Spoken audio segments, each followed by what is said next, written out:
Good evening, everyone. Welcome all to this lecture here at Marpeck Commons entitled "To Sow the Wind, an Argument Against the War on Terror and Other Bad Ideas." My name is Carl Koop. I am Program Coordinator of Biblical Theological Studies and also Director of the Graduate School of Theology and Ministry here at CMU.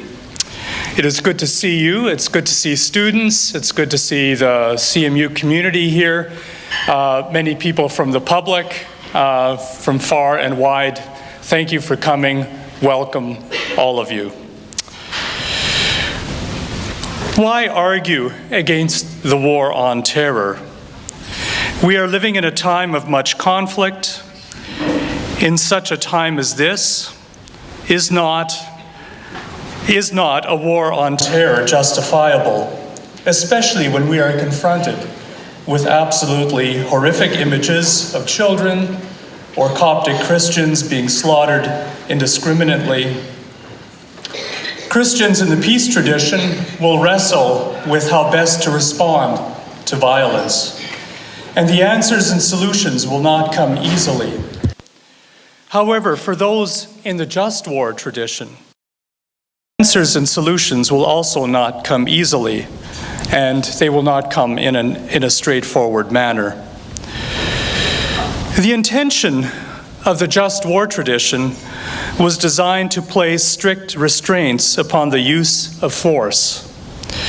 In Augustine's or Luther's way of thinking, the pursuit of justice and the decision to go to war was never unambiguous or self-evident. Yet the way in which just war tradition has been appropriated by Christians and Western states has often lacked a healthy dose of skepticism or restraint. This is at least one of the arguments put forward by Reverend Dr. David Widdicombe this evening.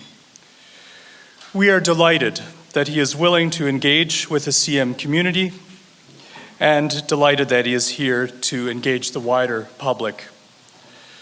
The point of the evening is not that we will agree on everything, but rather that as friends we are thinking together about appropriate ways of being faithful Christians in an age of conflict and violence. Following the lecture, Justin Neufeld, instructor of philosophy and theology, will bring forward a brief response, and then we'll give our speaker an opportunity to respond to the response, and then after that you are all invited to pose questions or to respond as you wish. Paul Dirksen, Associate Professor of Theology, will introduce our presenter for the evening. Please.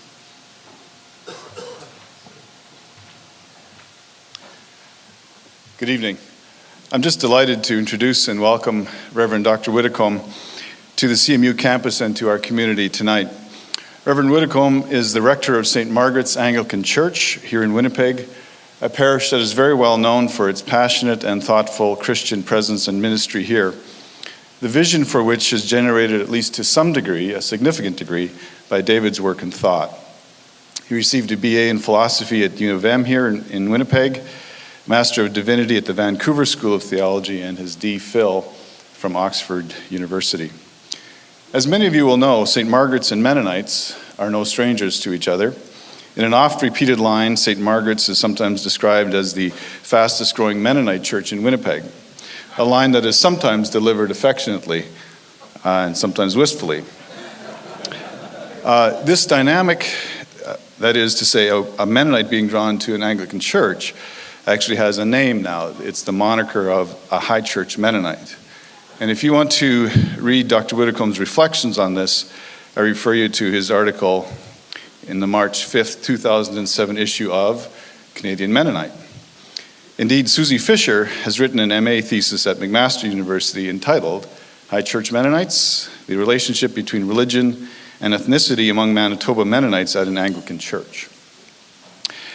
Several months ago, Carl and I, of an evening, attended a lecture sermon at St. Margaret's, in which David addressed issues surrounding the just war tradition. Several times in that lecture, Dr. Widdicombe returned to the notion of the restraint of force in the use of force in restraint of evil. It took me several times to get the sequence correct. The restraint of force in the use of force in restraint of evil. That talk took seriously the biblical text, took up close readings of primary theological texts, and offered thoughtful analysis. And after that evening, we began to work at organizing this evening. So many thanks to you, David, for your good work, for your gracious acceptance of our invitation, and we look forward very much to your presentation. God bless you.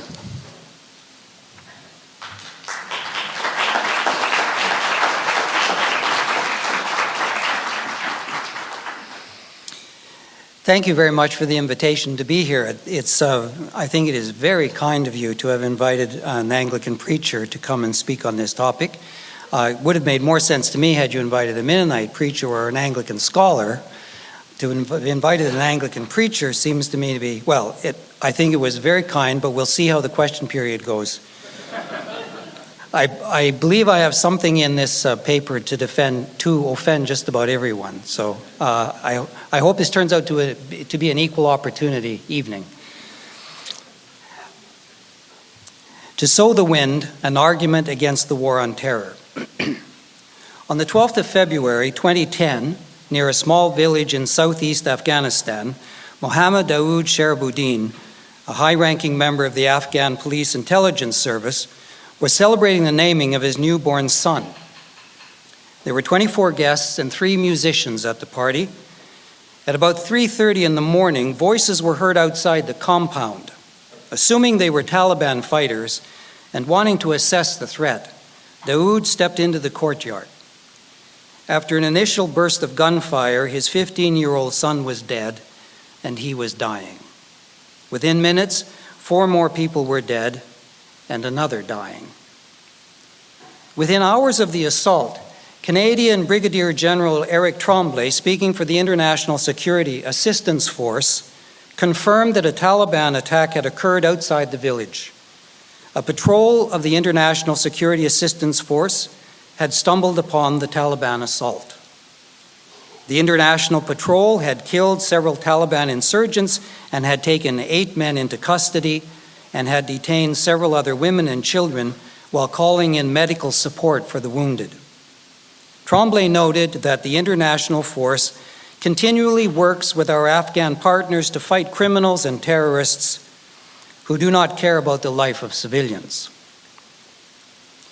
The reference to civilians was especially to the point since among the 7 dead were 3 women, 2 of them pregnant, who were found inside the house, bound, gagged, and mutilated, apparently executed with knives.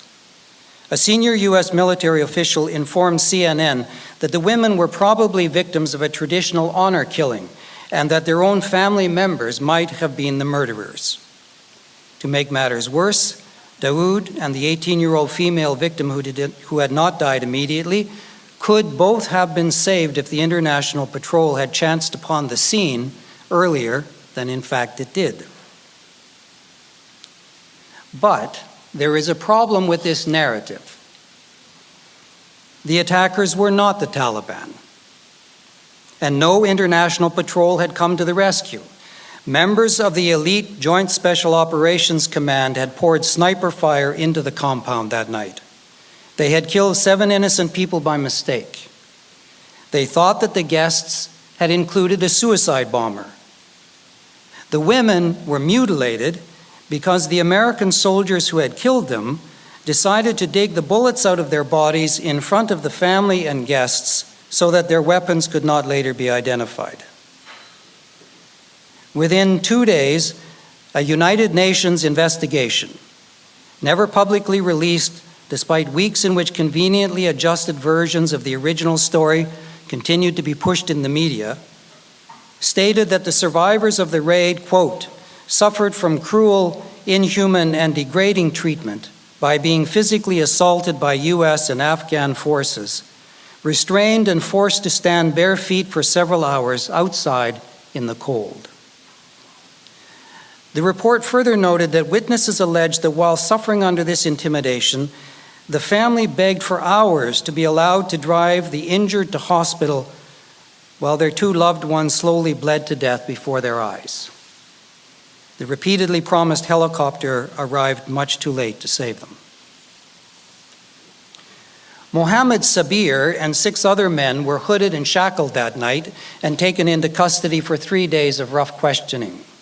Mohammed missed the burial of his wife.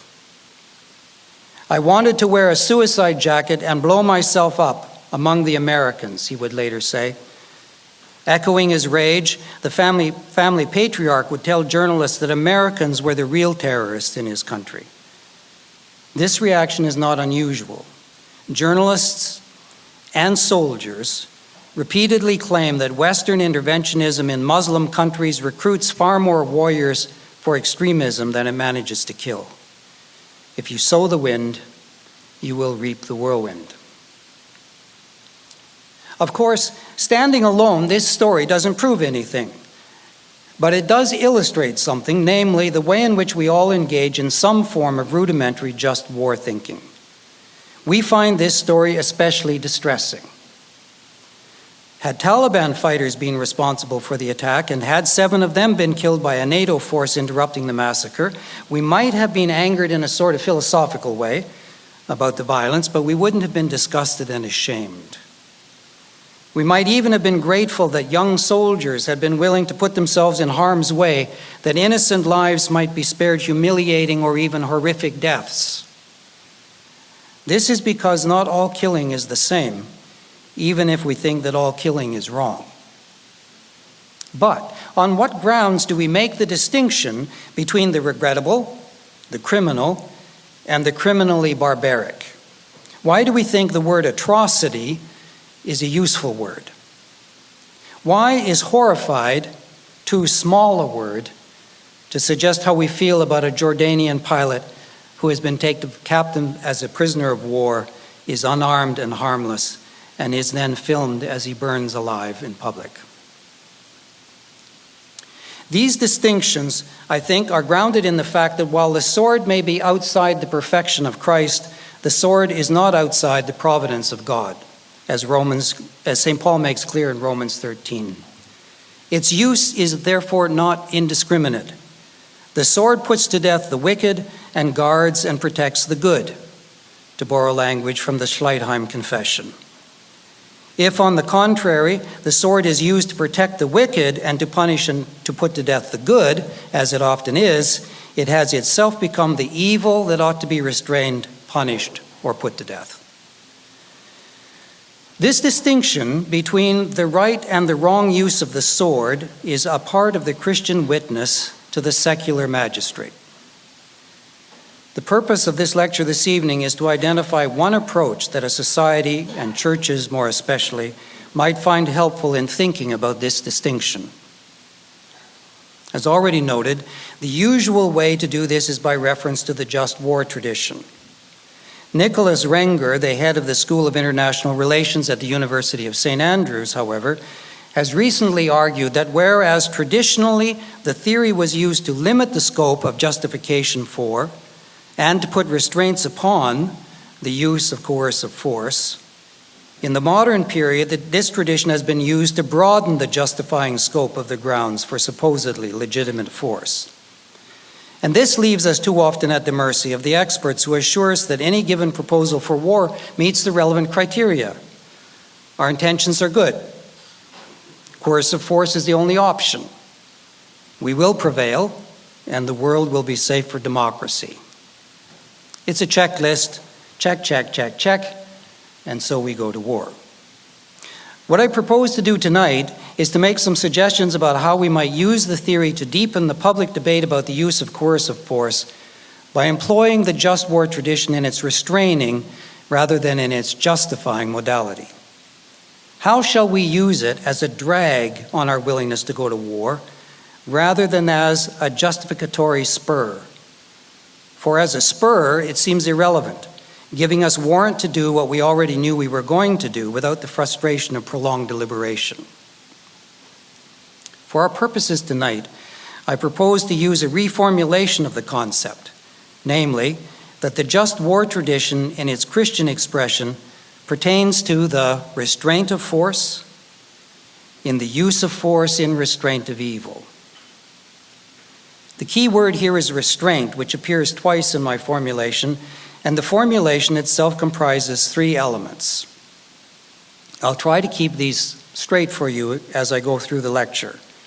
I propose a reading of each of the 3 elements, and they are the restraint of force, in the use of force, in restraint of evil. I propose a reading of each of these 3 elements assisted by 3 different strands in the political theology of St. Augustine's great work, The City of God, which I will read in conjunction with some contemporary thinkers.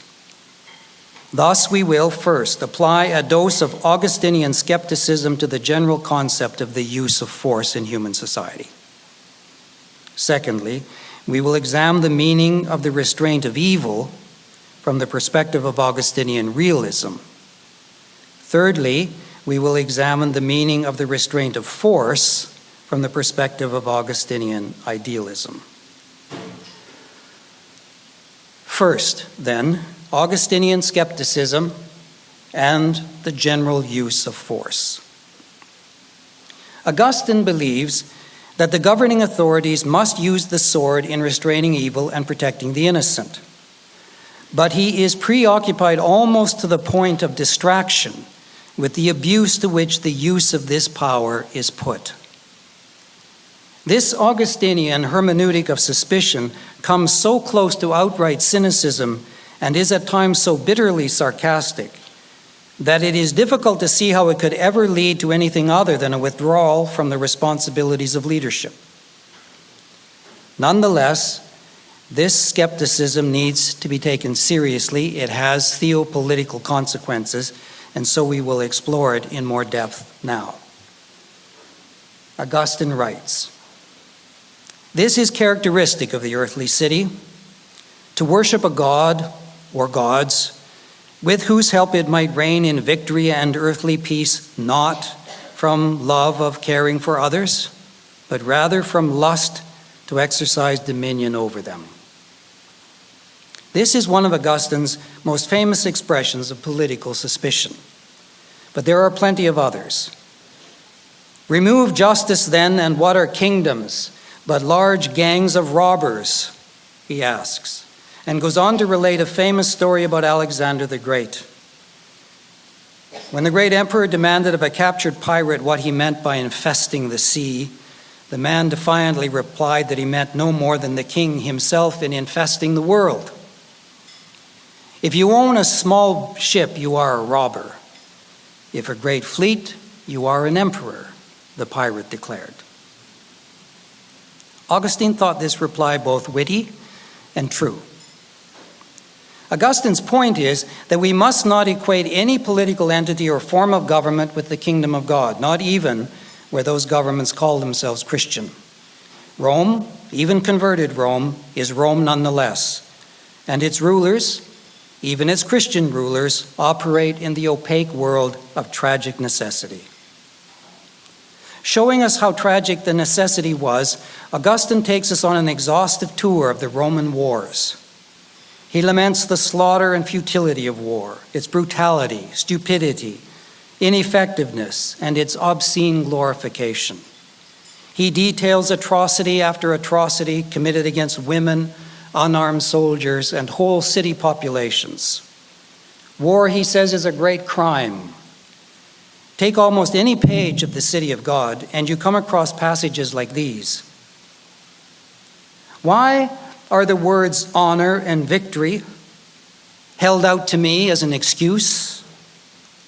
Pull aside the veil of crazed opinion. Let the evil actions be examined in their naked reality. Let them be weighed in their naked reality and be judged in their naked reality.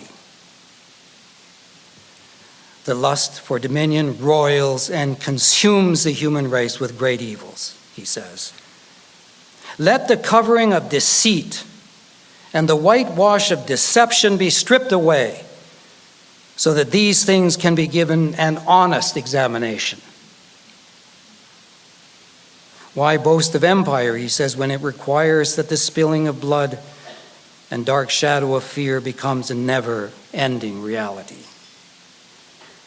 It will be easier, he writes, to reach a decision on this point if we are not carried away by empty bombast and do not let the sharp edge of our inquiry be blunted by high-sounding terms when we hear of peoples, kingdoms, and provinces. Example is piled upon heartbreaking example and denunciation upon scathing denunciation. It is the sheer volume of his unrelenting invective that I suspect leads many readers to give up on any attempt at a close reading of the opening books of the great work. It is like attempting a careful reading of the more than 1,000 pages of Jeremy Scahill's fearless chronicling of the American Empire's mercenary armies, dirty wars, and what he considers to be a counterproductive foreign policy. Or the sorrowful trilogy on the dying of the American Republic by the former CIA consultant Chalmers Johnson. But why do I drag into the conversation a comparison between Augustine and a contemporary investigative journalist and a repentant cold warrior? The answer is that I believe that any Christian infected with even a bit of Augustinian skepticism ought to be at least moderately interested in the goals and objectives of whistleblowers, good investigative journalists, and radical scholars. Augustine, as he chronicles a great republic devolving into empire and inevitable decline, becomes ever more suspicious of its propaganda. Noam Chomsky opens his book, Pirates and Emperors Old and New, International Terrorism in the Real World, with St. Augustine's recounting of the emperor-pirate story. St. Augustine's tale, he argues, illuminates the meaning of the concept of terrorism as it is used today in the West. The story, he says, quote, reaches to the heart of the frenzy over selected incidents of terrorism currently being orchestrated with supreme cynicism as a cover for Western violence. Chomsky's perspective is, of course, almost too well known and too radical to be credible with large parts of the reading public. Not many people, however, will be as familiar or as contemptuous of John Grenier, a serving officer in the United States Air Force who has written a revisionist history entitled The First Way of War, American War-Making on the Frontier. His purpose is to understand the evolution of a way of making war in early American history that condoned and centered upon the use of extravagant lethal violence against Indian villages, crops, and especially against women and children. Failing to see the American Indians as sovereign peoples and treating them as heretics, rebels, and infidels, the English colonists established a pattern of vicious extirpation or total war that the Indians eventually decided they had to copy. This pattern of murdering non-combatants, Grenier says, has always shadowed the American military and justifies, in his opinion, D.H. Lawrence's verdict offered in 1930 that the essential American soul is a killer. This is not how Americans see themselves, nor is it how Canadians want to be seen. Although, if Ralph Nader's recent open letter to Prime Minister Harper is accurate, the times, they are a-changin'. My point is that Augustine's skepticism about the claims of empire should make us see ourselves in a rather different light than we normally do. Christian thinking about war ought to start with a healthy dose of this self-skepticism. Those who wield the sword should recall, as those under its power are painfully aware, that all have sinned and come short of the glory of God. Power is the narcotic of choice among would-be imperialists, but the narcotic of power is laced with terror. That is, the unrestrained use of force in the pursuit of goals that often exceed the mere restraint of evil.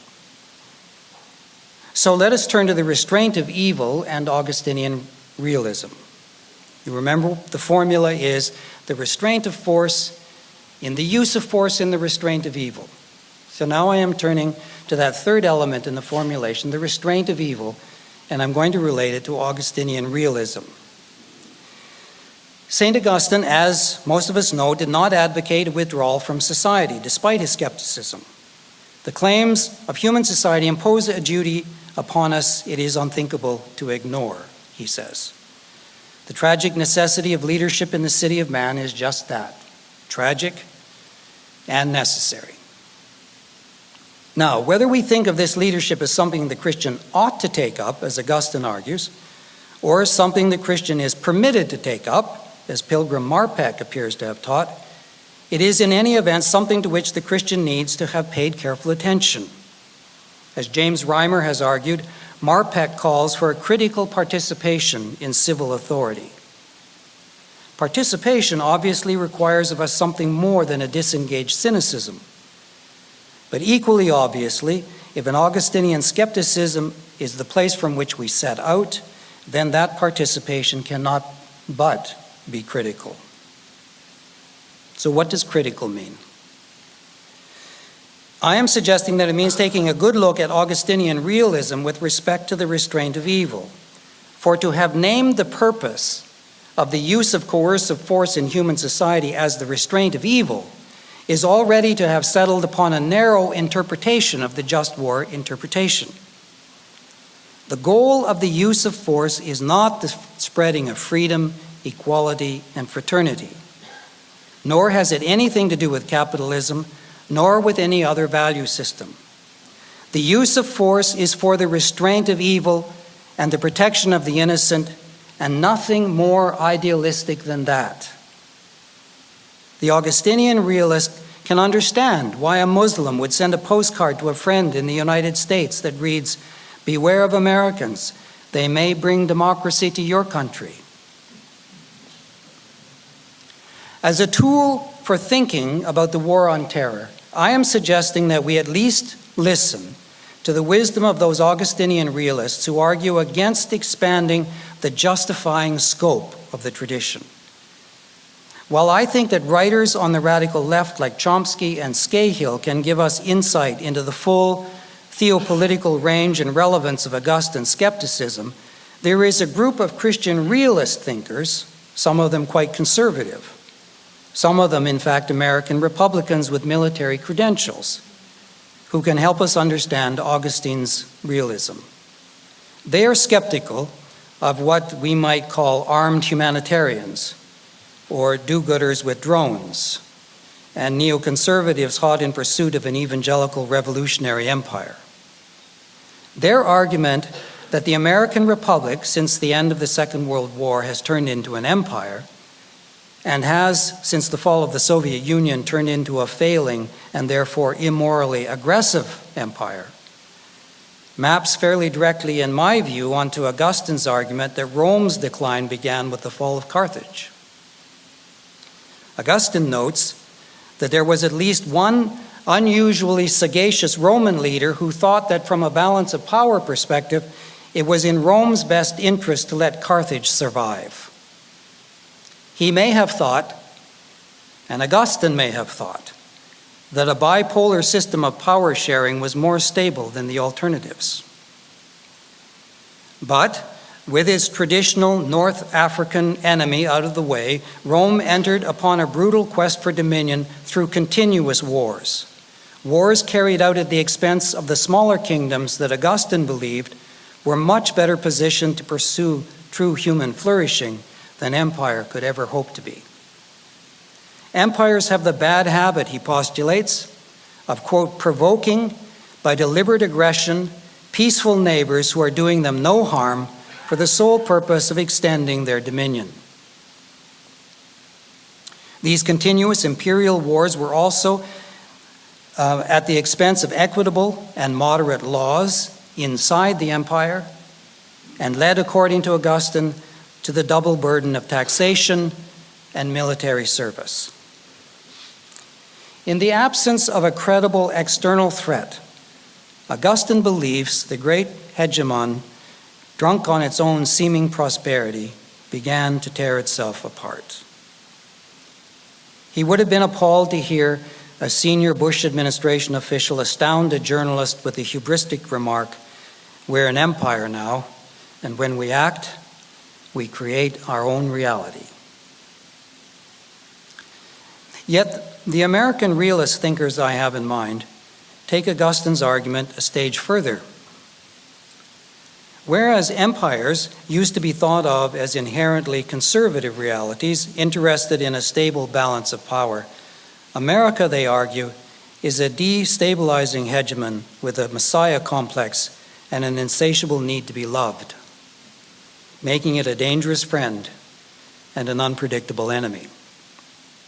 America, and perhaps Canada at this point, can no longer appreciate the realist philosophy that once led Lord Salisbury, a 19th century British Prime Minister of the old school, to say that, quote, "Whatever happens will be for the worse, and therefore it is in our interest that as little happen as possible." This comports uneasily with the revolutionary utopian stance of the American Colossus. But its utopianism, with its attendant rhetoric of American or Western or Canadian exceptionalism, is anathema to Augustinian realists. They scorn the idealistic rhetoric of humanitarian war, regime change, and the spread of democracy. And remember, some of these Augustinian realists are political and economic conservatives, not radicals. War simply is not, they claim, and cannot be humanitarian. At best, it can only ever be necessary and tragic, and it should never be entered upon until it has become the absolutely last resort.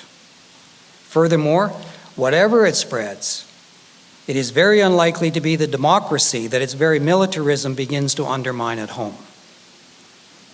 The Federation of American Scientists has compiled a list of more than 200 American overseas military interventions between the end of World War II and the year 2000. Chalmers Johnson records their claim that, quote, "In no instance did democratic governments come about as a direct result of any of these military activities."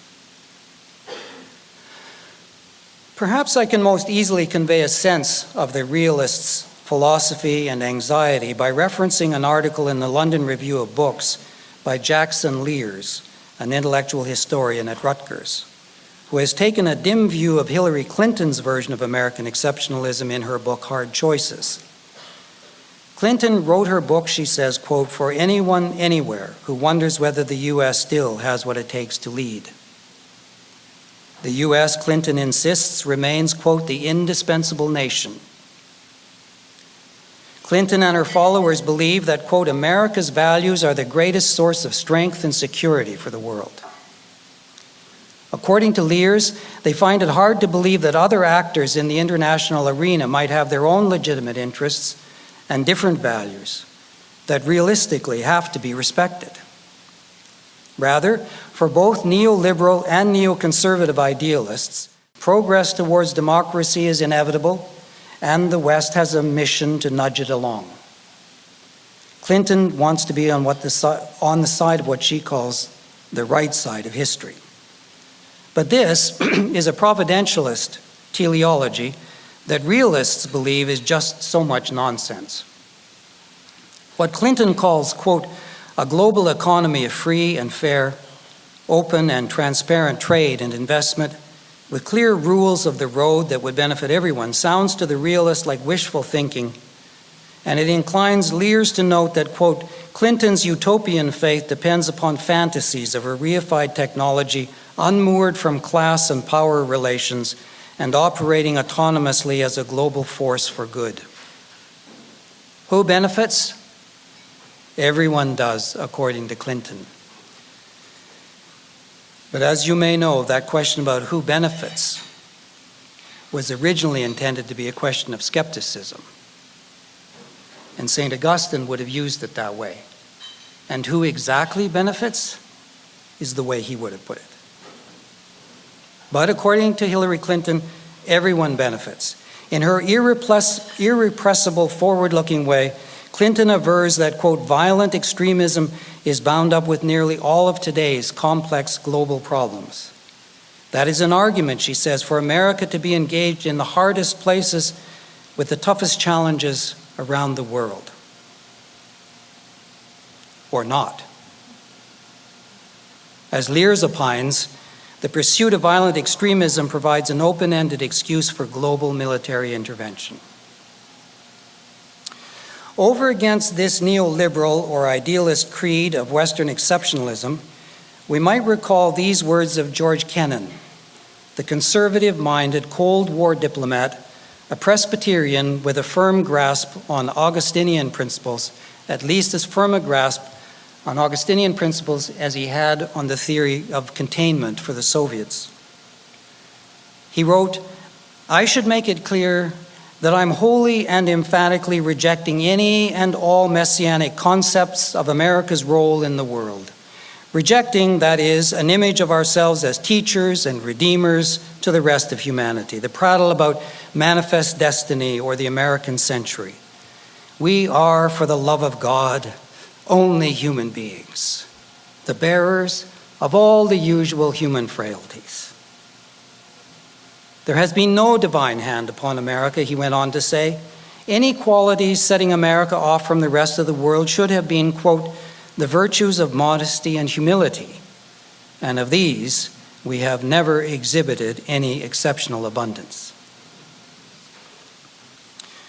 The Augustinian realist is skeptical, in other words, whether listening to the Democrat Woodrow Wilson insisting that America must, quote, show the way to the nations of the world how they shall walk in the paths of liberty, or listening to George Bush, the Republican, insisting that, quote, a great liberating tradition requires a devotion to ending tyranny in our world.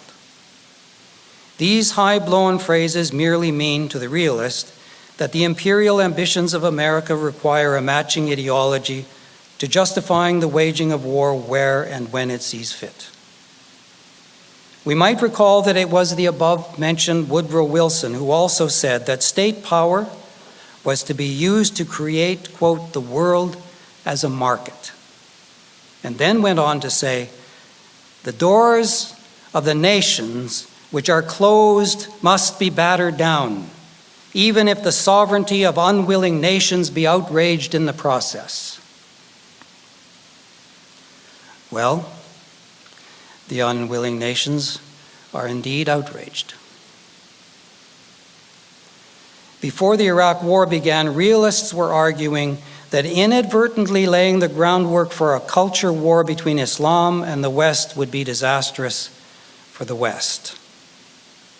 They argued that the historical complexities of ancient non-Western cultures and their resistance to modernization should be respected.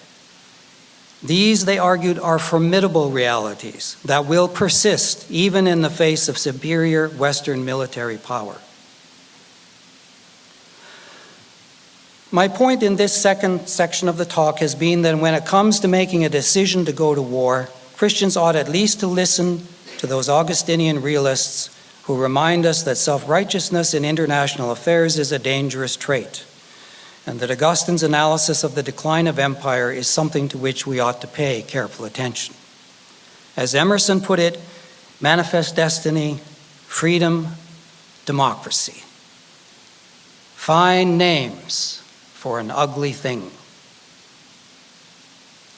Flying them under the banner of a global war on terror makes them no less ugly and only increases the terror. Or so some realists want to argue. And in so arguing, whether we agree with them or not, they do seem to sound a lot like the ancient bishop.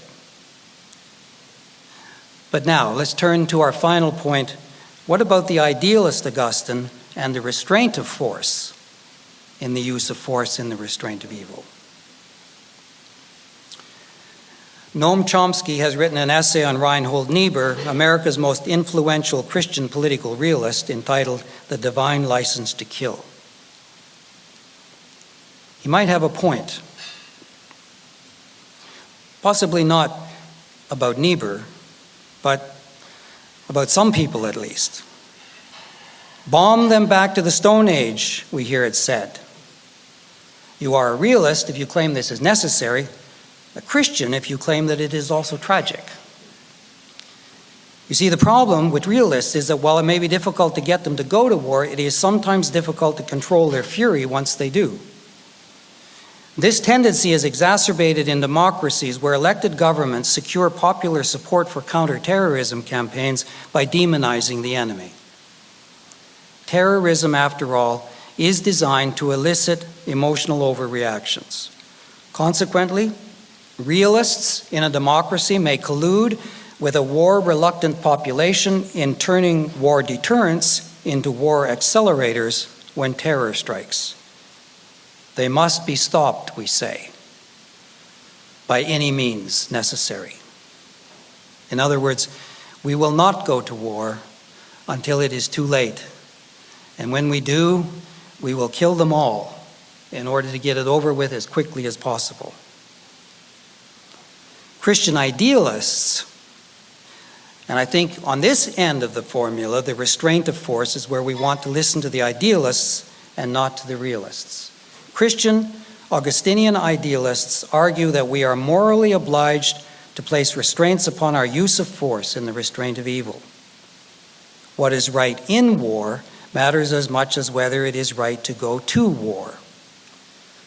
Now, traditionally, the two moral criteria at play here are called discrimination and proportion.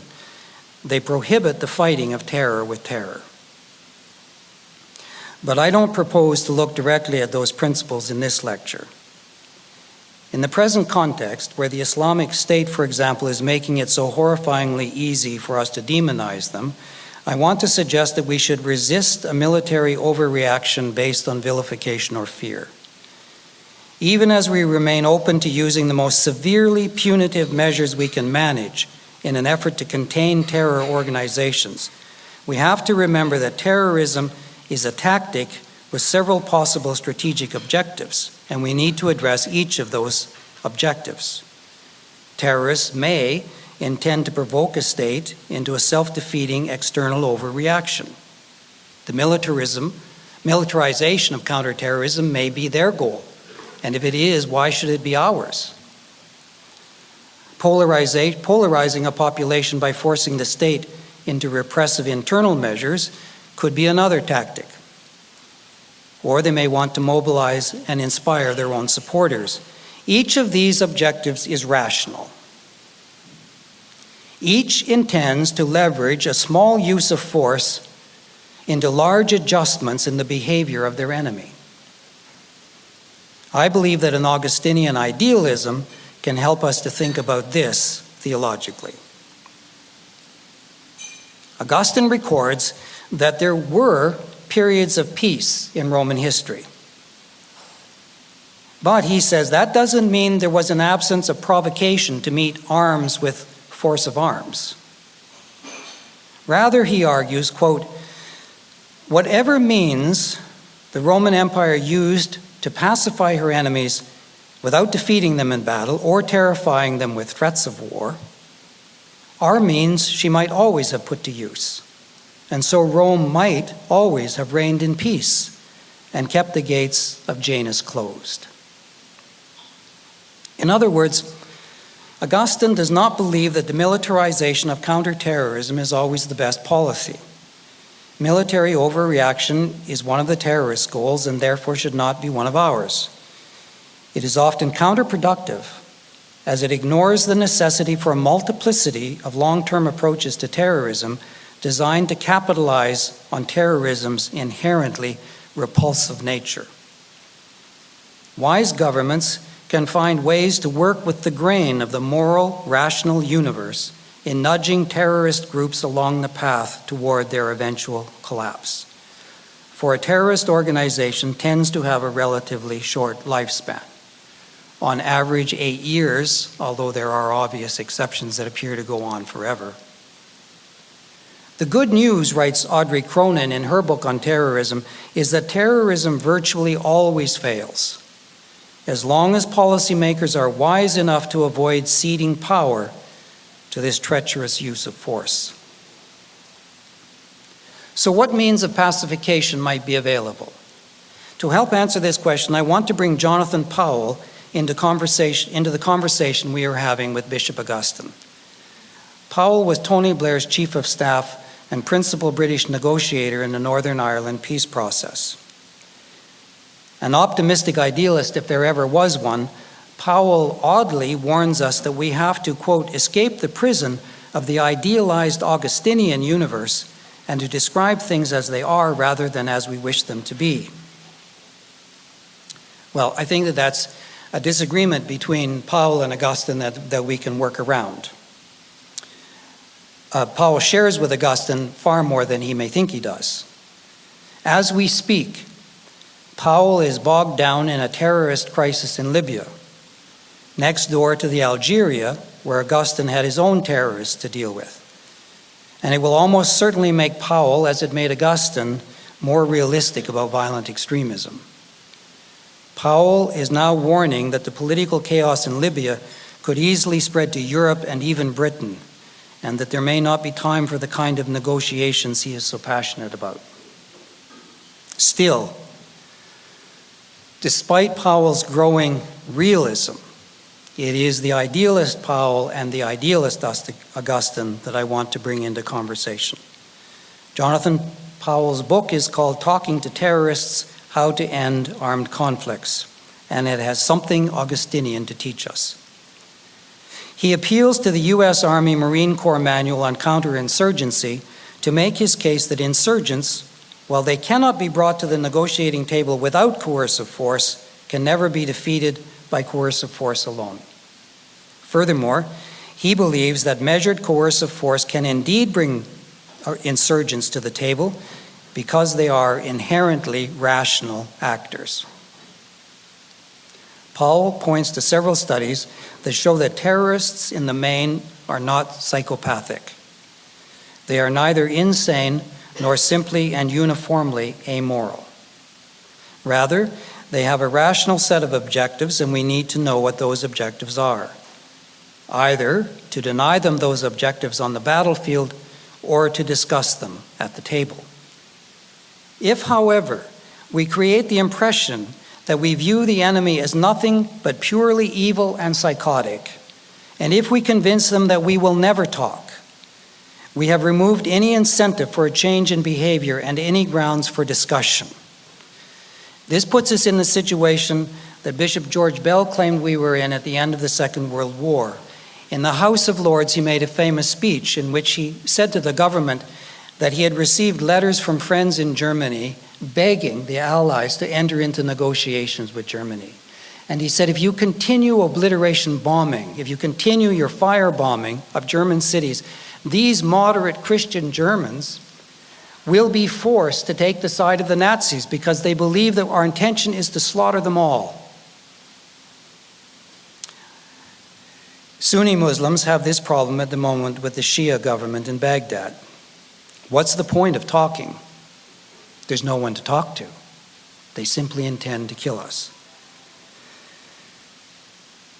So, Powell argues that there are moderates and hardliners in every organization. Therefore, we require a morally restrained use of force, such that the terrorists' supporting constituency can see that the terrorist's target is in some manner or degree principled. My argument here is that civilian populations that are supporting terrorist organizations need to have a signal from the other side that we are rational and principled, someone that you could possibly talk to.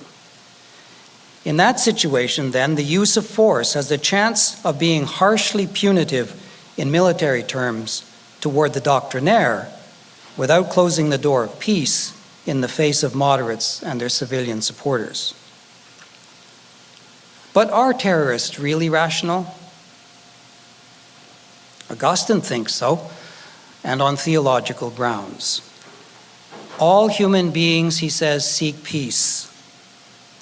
Even robbers, he points out, quote, in order to assault the peace of others, both more ferociously and more safely, want to have peace with their own comrades. Nothing, he said, is desired more intensely, nothing evokes more gratitude than peace. Those who make war for the sake of some sort of peace.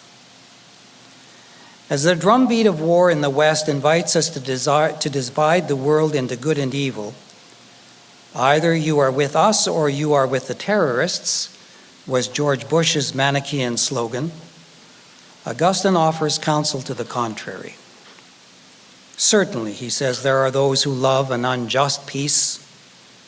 Yet, he says, quote, no one's vice is so completely contrary to nature that it destroys even the last vestige of nature. No matter how perverted, all things participate to some degree in the essential order of things. Otherwise, they could not exist at all. And therefore, no one's vice is so great that it destroys utterly the nature in which it subsists. God created nothing evil. War, then, Augustine says, not by its own nature, but by the nature of those who wage it, is oriented towards some conception of peace and order. Those who make war have their reasons. On the basis of this ontological view, Augustine was able to preach a sermon in which he pointed out that it is love that enables a terrorist to withstand torture rather than give up his associates. Not the supreme good, to be sure, but it is some good that the terrorist seeks. This explains, as Oliver O'Donovan has written, how manifestly vicious communities can function as organized societies, and apparently function well. This gives us a reason to take terrorists seriously as political communities and to seek rational political communication with them, even when waging war against them.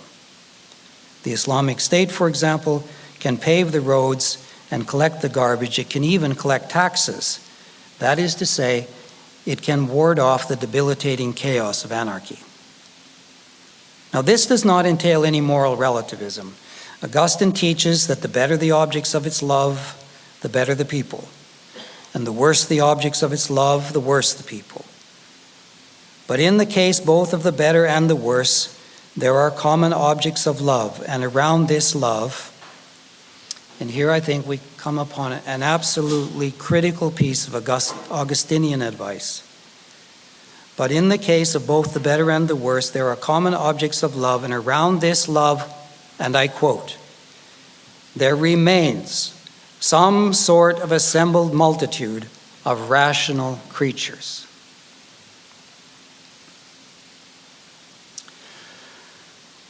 Perhaps the great ancient bishop might have found some humor in an unusual confirmation of his views. Jerry Adams once asked 10 Downing Street to help him draft a speech in reply to one given by the British Prime Minister. They considered him to be a terrorist, but the Sinn Féin leader knew that Tony Blair's advisor surely understood him and had come to see him as a rational creature. Else why would he have thought they could have written his speech?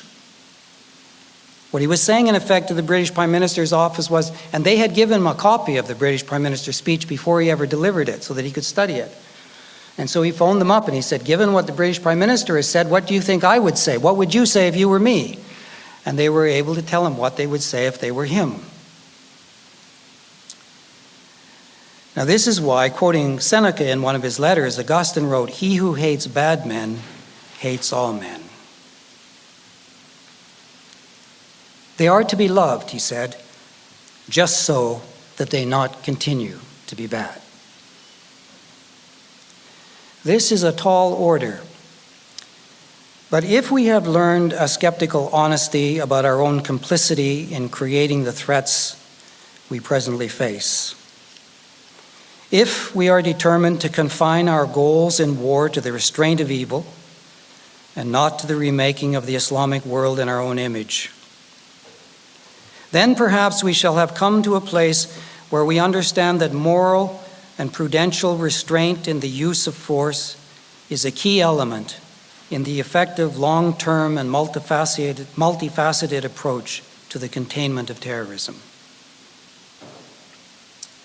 In conclusion, though, let us give the final word neither to Augustine the idealist, nor to Augustine the skeptic, but to Augustine the pessimistic realist, who at the end of his life witnessed the complete collapse of order in his beloved North Africa and died in a city under siege. There is a prophetic passage leading to the famous story about the pirate and the emperor that Noam Chomsky should use in his next book. It begins with Augustine's distinctive ontological optimism. The gang, too, is bound together by a pact of association, and its loot is divided according to an agreed law. But continues on a more somber note. If, by constantly adding desperate men, this scourge grows to such an extent that it acquires territory, establishes a home base, occupies cities, and subjugates peoples, it more openly assumes the name of kingdom. A name now publicly conferred on it, due not to any reduction in greed, but rather to the addition of impunity. And that, it seems to me, more or less where we have come to. A terrorist gang that aspires, with increasing credibility, to be a state. Perhaps this is the new context in which we have to practice restraint in the use of force in the restraint of evil. Perhaps we don't need an argument against the war on terror. The war on terror may already be over, and we may have lost it. And the lack of restraint in the story with which I began this talk may explain why.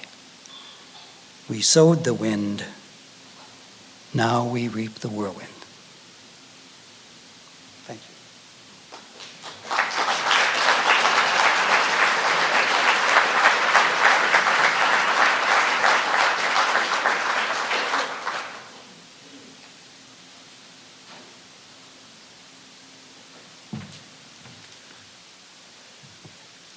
Well, good evening. As Carl mentioned at the top, my name is Justin Neufeld, and I teach here in philosophy at CMU. And I have the privilege right now of teaching a class on the City of God. I think that is some reason for why I've been invited to respond. But it does feel like entering into the whirlwind, for sure. And I'm sure many of you have many thoughts, and I will try to keep things brief but worthwhile as you wait to bring your questions forward. Now, David said at the beginning that he thought there was enough in his paper to offend everyone. And I, in the spirit of these remarks, is that I want to add to the offense, although maybe it may not seem offensive to all of us. And so I see these remarks as less pushing back against anything that David has said, but complementing it.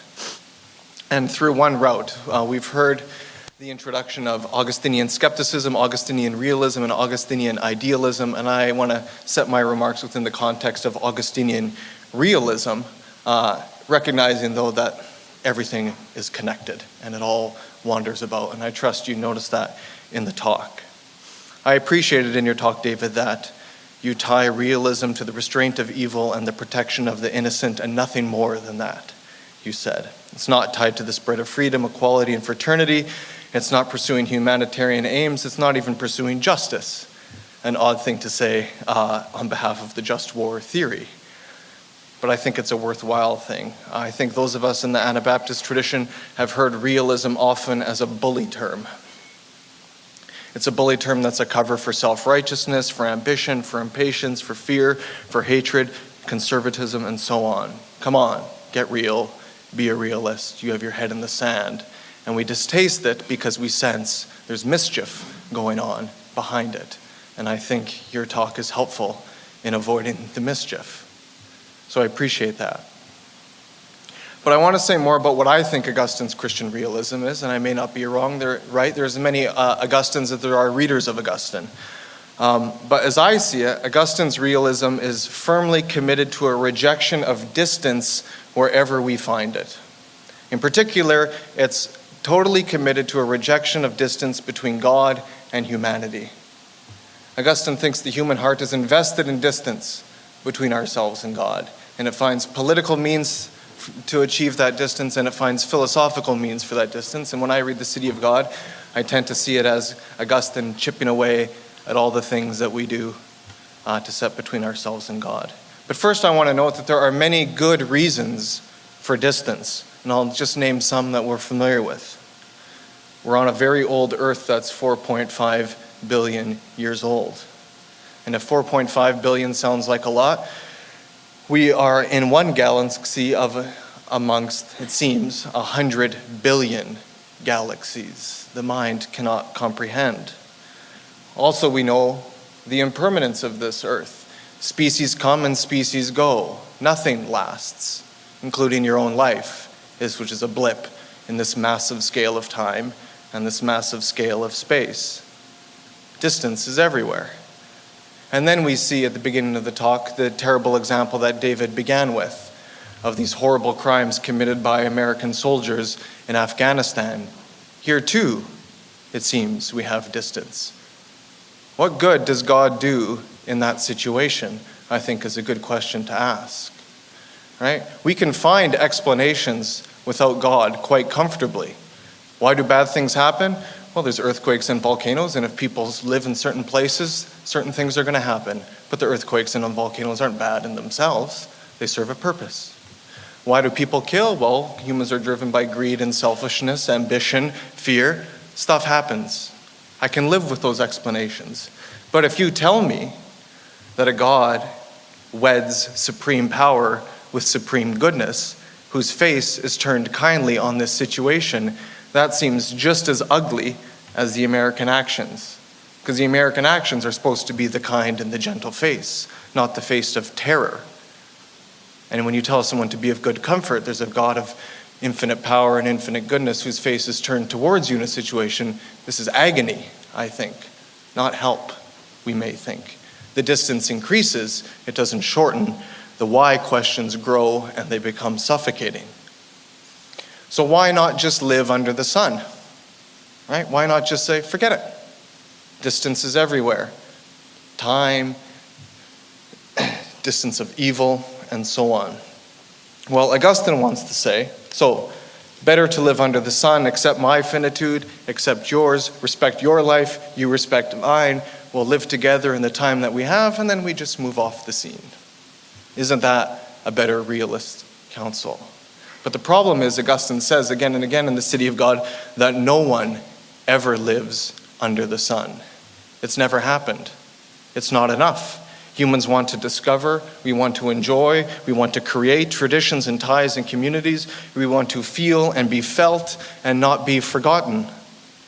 And for these desires, the sun in the sky, is by turns too weak and too strong. Sometimes it lets us down, and sometimes it overpowers us. We can't live under the sun. Our desires don't match its power.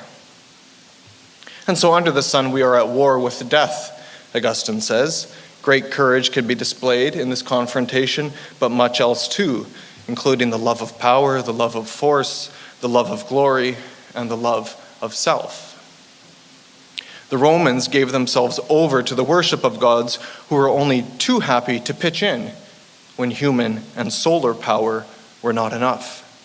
Gods who, because they answered the call of the human heart, could only be charlatans and hucksters, idealists and realists, flatterers and thugs. And I think David has pointed to similar demonic possession in contemporary contexts with his references to some of the disquieting aspects of Western policy. So, we can't live under the sun, so it seems. But Augustine thinks we can. And now you get what you see probably coming a miles ahead with me introducing the term of the sun, but he doesn't want to be laughed off because it's predictable. But Augustine's answer is that we can actually live under the sun with restraint by accepting that the other Son, the S-O-N, has come to us. In Christ, the Son has traversed, Augustine believes, all distances. That's why he's an enemy of every distance that we want to set up between ourselves and God. So, in Jesus, the distance between creator and creature is traversed. The distance between life and death is traversed. The distance between force and gentleness is traversed. The distance between fear and love is traversed. He did not fear us. And there's a lot to be afraid of in us. But he did not fear us. He did not fear our fear. He did not fear our force. And he did not fear our death. As we read in 1 John, perfect love drives out all fear.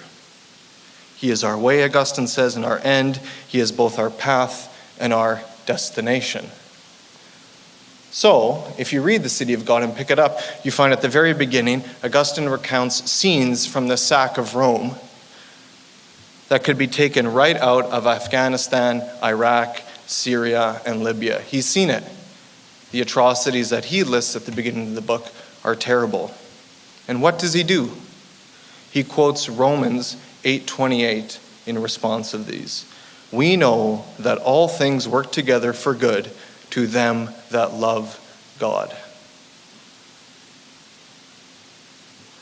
And he works tirelessly to show that no harm is total to the person who believes in the God who traverses all distances. Nothing befalls them that cannot raise them up. What folly. If this is realism, it's ridiculous. But Augustine insists that this is the first and the last point of Christian realism.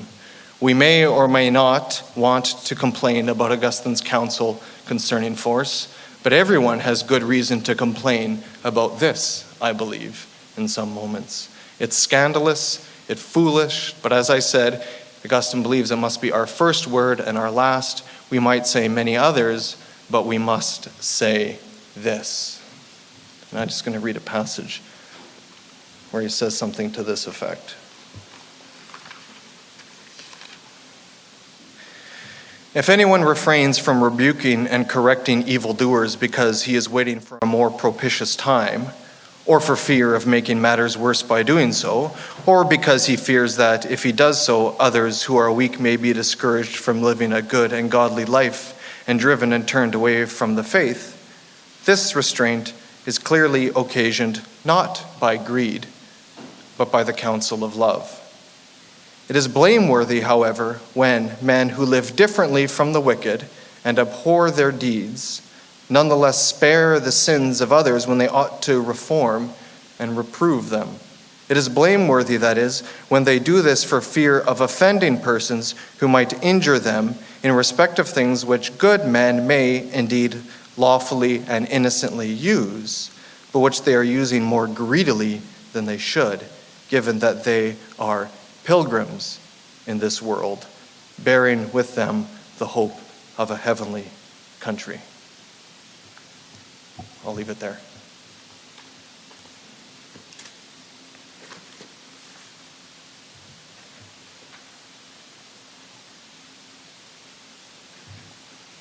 Thank you, Justin. Are we on? So, now is a time for responses, questions that you might have. Please, there's a mic at the front. I can also take this mic to where you're sitting if you want to speak from where you're sitting at the moment.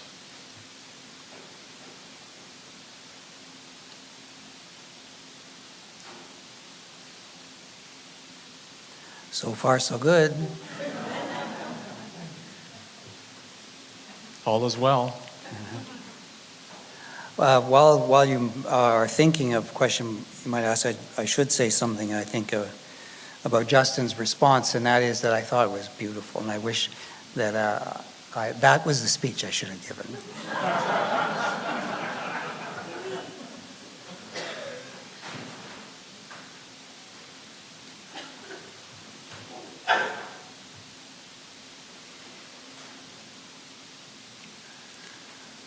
given that we're here in Winnipeg and one of the architects of the principles of the responsibility to protect, which is a form of how to restrain evil in the world when there is evil and the state is not doing it or is in fact inflicting evil, others have obligations to in fact restrain that evil. This is sort of a UN now principle that's proven to be exceedingly difficult to in fact operationalize in practical terms. But I'm just wondering if you have, Lloyd Axley was a key person in terms of helping to frame and think through that principle, whether in your own reading and reflections you've encountered or wanted sort of thought about that principle and how it relates to what you are trying to articulate.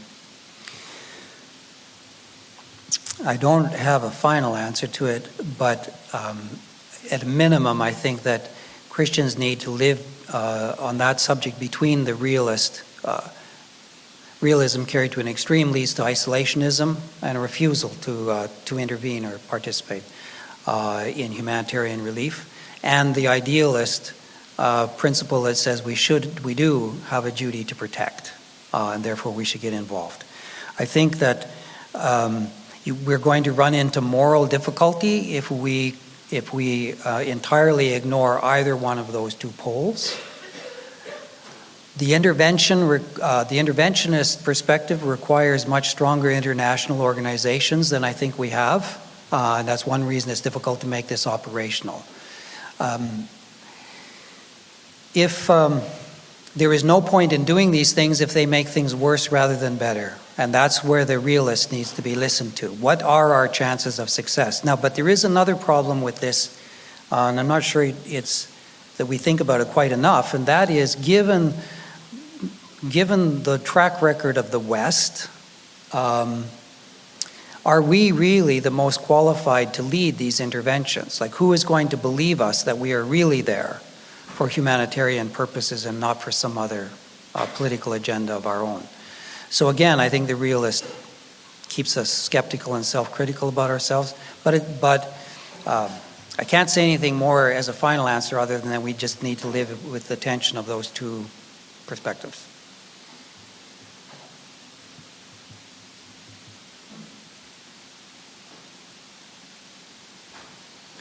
I might, again, just to give you a moment to think about a possible question, recommend two articles. One, I think, has just been published in what's labeled the April-March edition of Foreign Policy Magazine. I believe it's Foreign Policy Magazine, by Audrey Cronin, which argues that the Islamic State is no longer a terrorist organization, it is something else, and that requires a different strategy in dealing with it.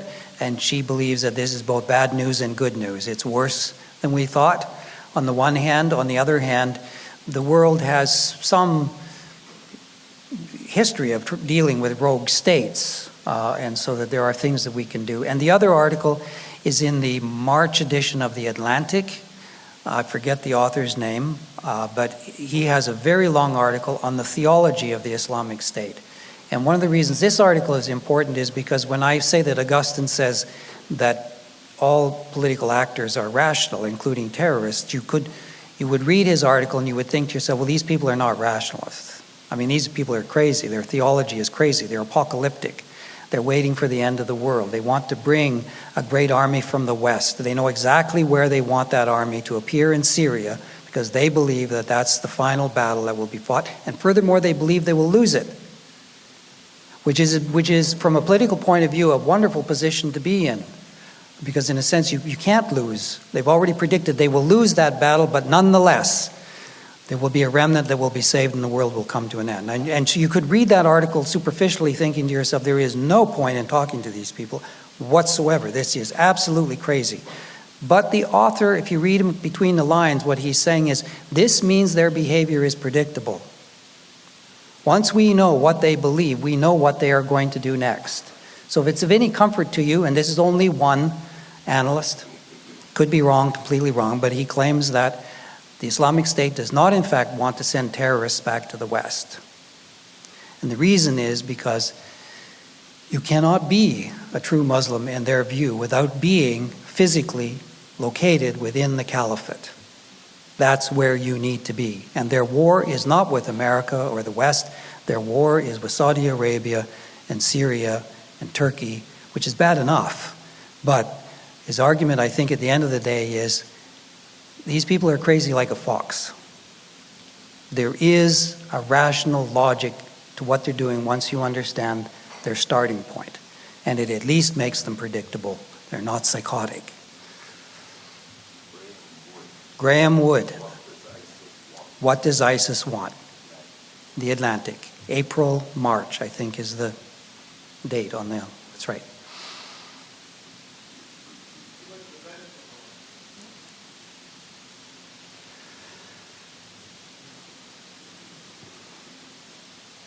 Your comment makes me wonder.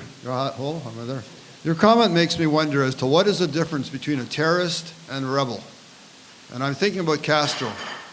Once he got established, that initially he really was a terrorist.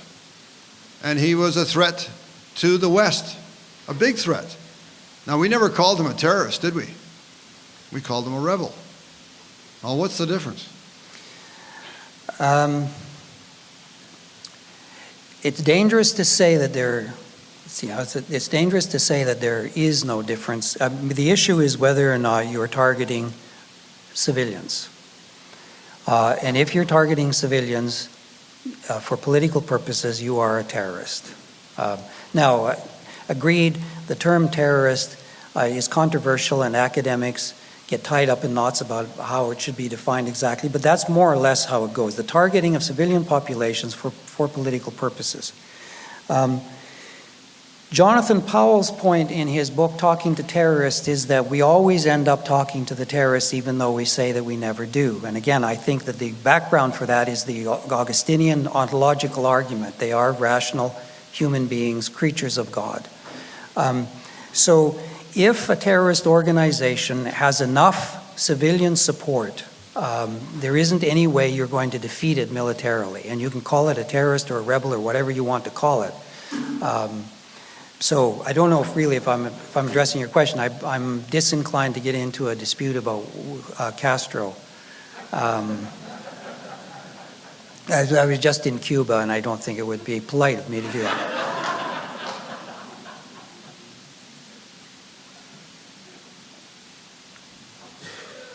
It's a more general sort of observation. It strikes me that there's a lot more cheerleading going on in our society by governments and by us, I guess, in general, of just militarism.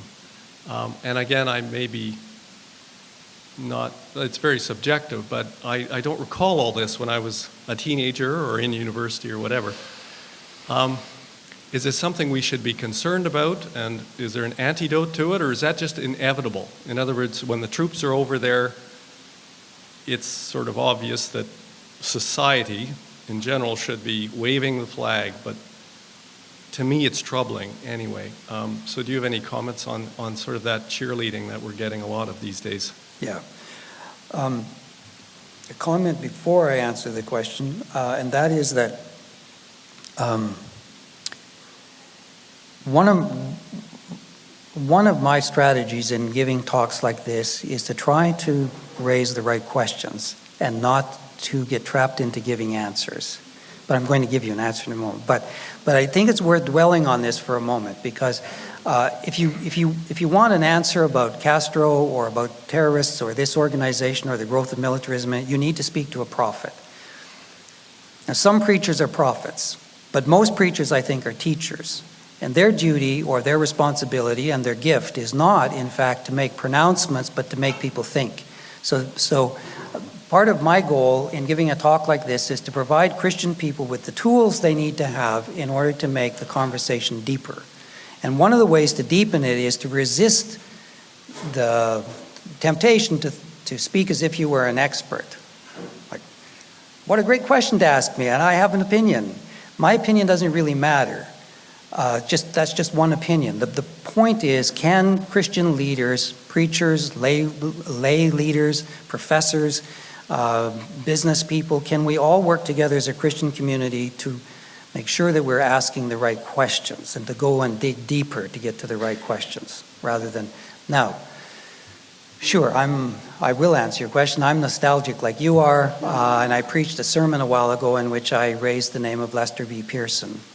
I think it would be one of the things I want to do in the near future is to read Lester B. Pearson's Nobel Peace Prize winning speech and compare it to Obama's speech, because I think they would turn out to be quite different. And so I'm worried that as Canadians, there's a little bit of historical amnesia, and we forget that Canada once had a place in the world as a peacekeeper, and that was an ethic and an ethos that we held dearly, and I do think it's being eroded. And ultimately, if it's eroded beyond repair, it'll be our own fault.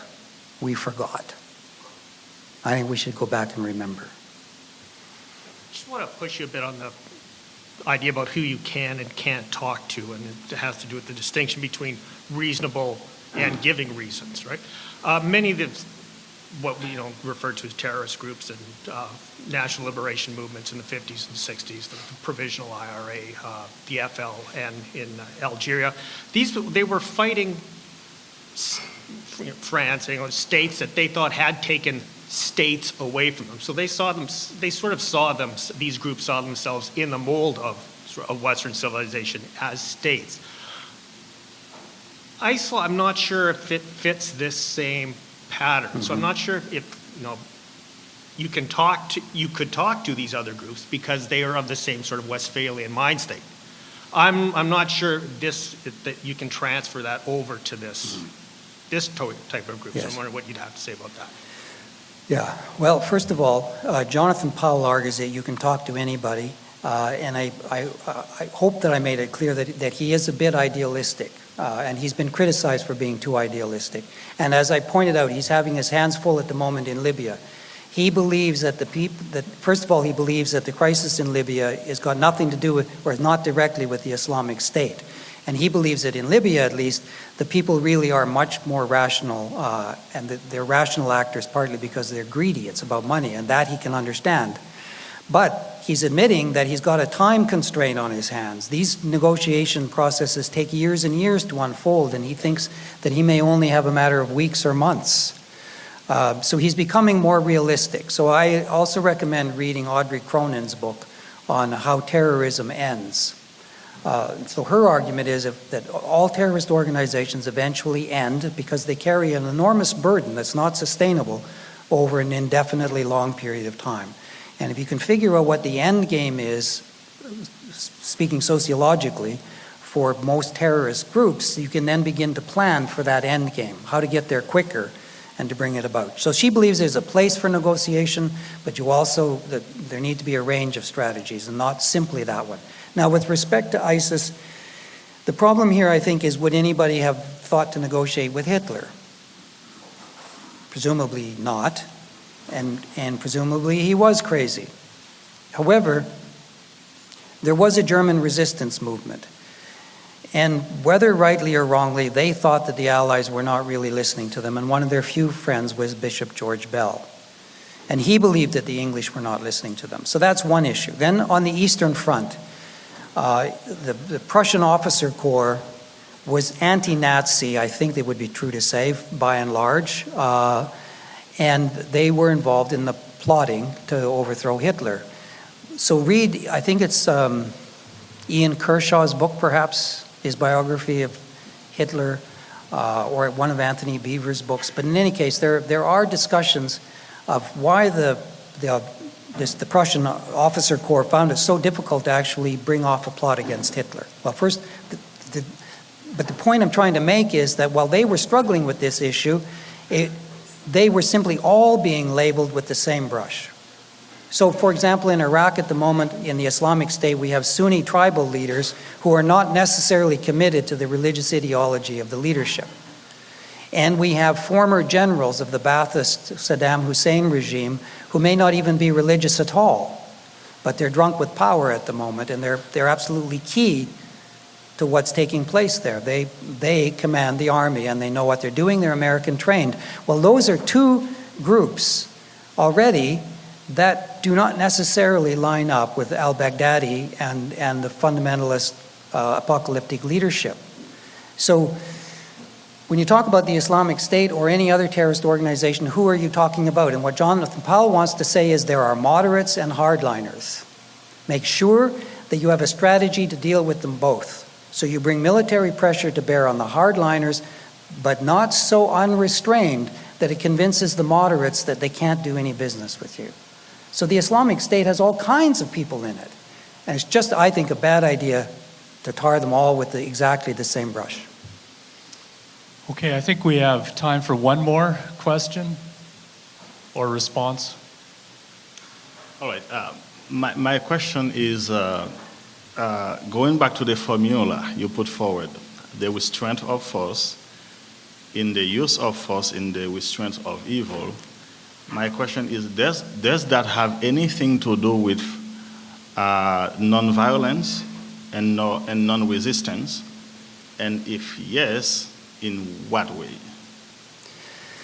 I think one of the key points that I was trying to make early on is that the Schleitheim Confession makes it clear that there is a role for the state or the civil authority or the sword. And that role is not within what they call the perfection of Christ, but does fall within the providence of God. And I then wanted to appeal to Pilgrim Marpeck, since we're here in his building, and his view that Christians probably can participate in and or at least have something to say to the secular authority in the use of the sword.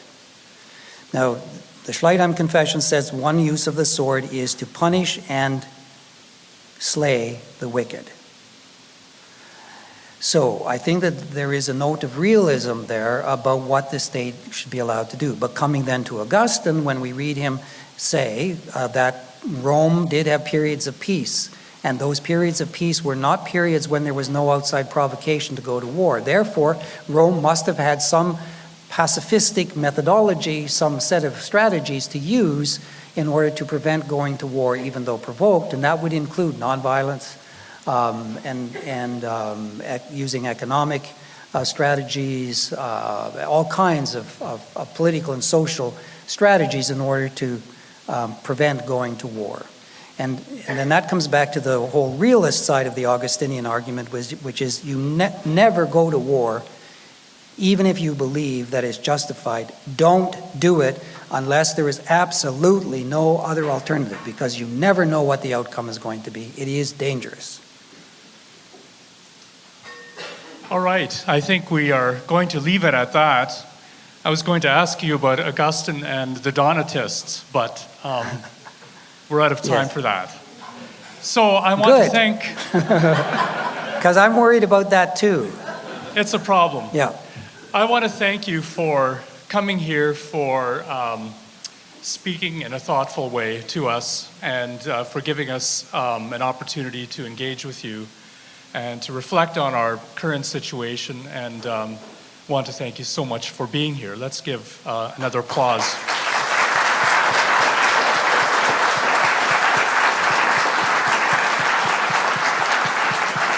To all of you who have come, thank you for coming. There is an opportunity to mingle, to buy coffee, to buy a book. There's some special displays at the back, so please feel free to linger and enjoy the time here. But otherwise, you are dismissed. Thank you.